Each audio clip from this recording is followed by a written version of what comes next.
Clicks and niggles. All right, so here we are on another recording session. And what do we have to talk about? Oh, the fate of our country, the fate of the world. Let me share with you one more of those moments, recalled moments in my life.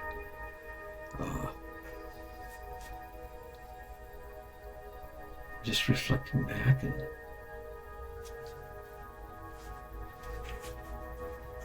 there we go. Yeah, reflecting back and thinking about moments and events in my life. And it's almost like that one with the headlights. It's like, all right, it just gets kind of compressed into the equation, like you remember taking out and have a nice ride. And an incident along the way, out of avoidance of a potential accident. That just went away based upon events of your protecting spirit guide. And intervention that saved my life. I had another such incident. One time I used to work for this industrial manufacturing company. They manufactured abrasive cleaning machines. Wheelabrator Fry, I guess, yeah, that's what you say. Wheelabrator Fry. Right there on Burkett Street. The railroad tracks went just south of it, went right by. I think they actually had property on the other side of the tracks too, but there was a railroad track that crossed the street. But when lunchtime came, I'd race to beat that train if we were coming by too close to lunchtime. And it was random enough that it could happen any day. So it was doing days like many days. The train tracks gate start coming down and the clanging starts. And you look up and you see gates starting to come. And you're like a quarter of a block away. So you thrust your foot down, because it happens every time. And you get around the gates and you look at the train, it's still a block away. You're on your way. Today was just a day much like that. Got out for lunch, going down the street on Burkett Street there. The clangers start to come on, the lights start to blink in, and the gates start coming down. Instinctive, bam that foot into the gas pedal with all your energy and might. Zip around those gates and look at, and you're down the street a block away before you see him in your rear view mirror, crossing the track, crossing the street. It was an old slow freight train. That was the expectation the moment I put my foot down onto the gas. And just as my foot engaged that accelerator,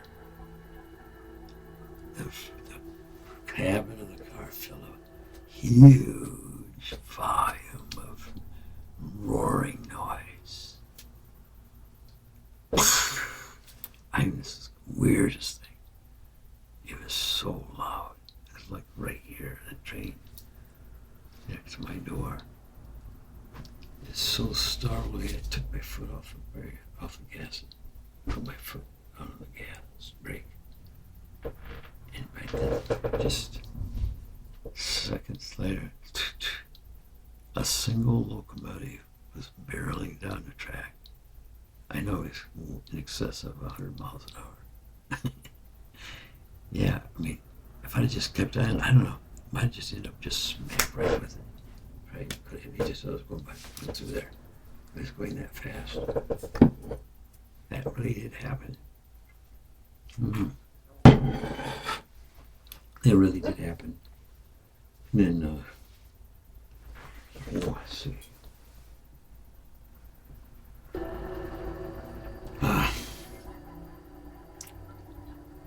So and I know that uh,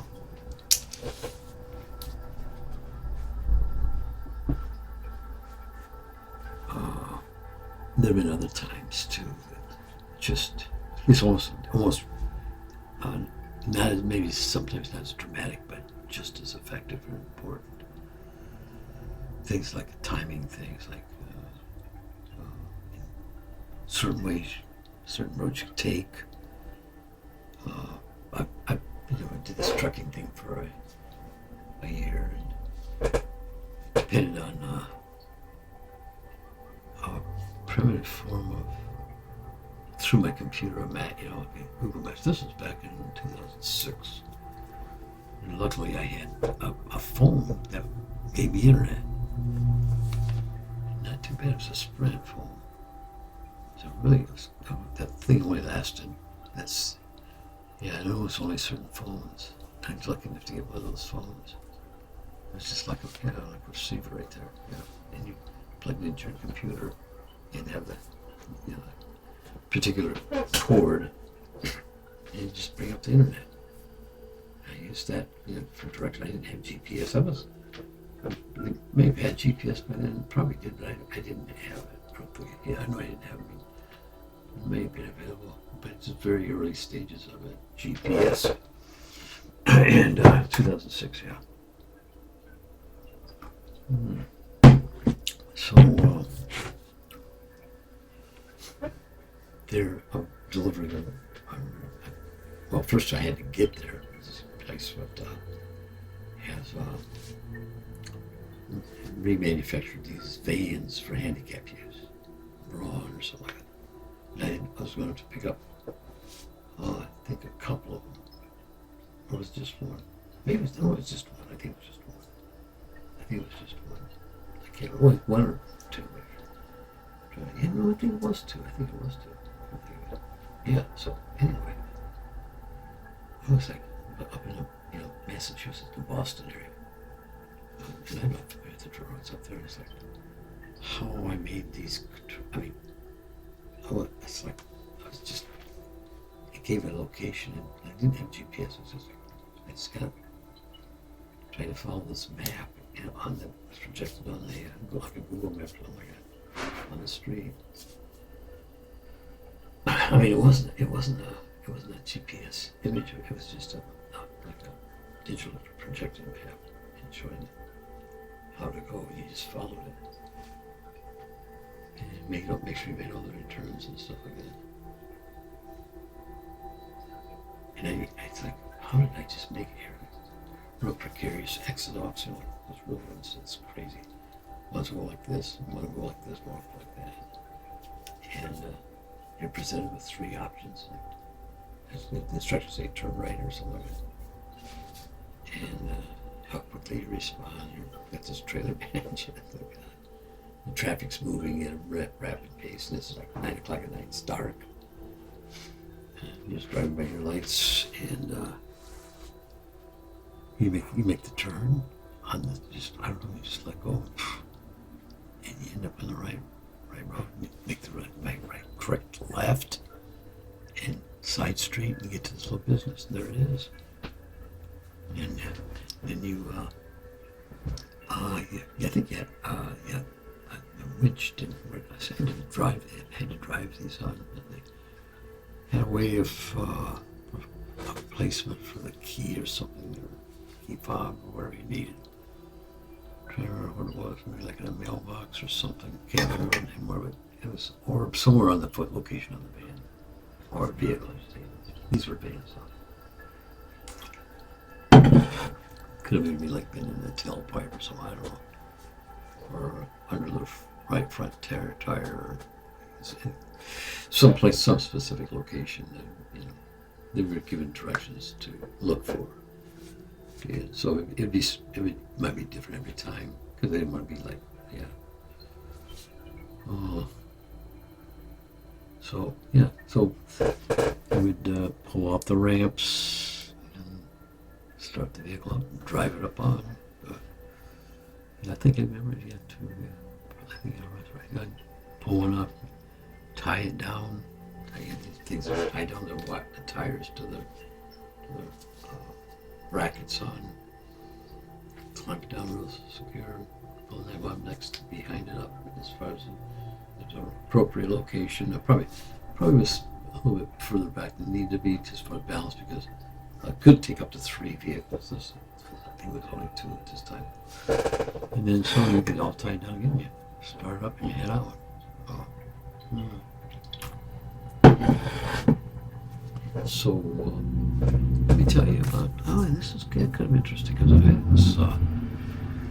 I honestly kind of enjoyed doing those. There's a certain part of it. There was a challenge to it. Let me just take you through a scene. I don't know if this be specific to this trip to pick up these 2 assisted vans, you know. But it would be like it would be representative of what I would go through. Remember, this is late at night, and probably might have even been midnight by now. Go on to the next day.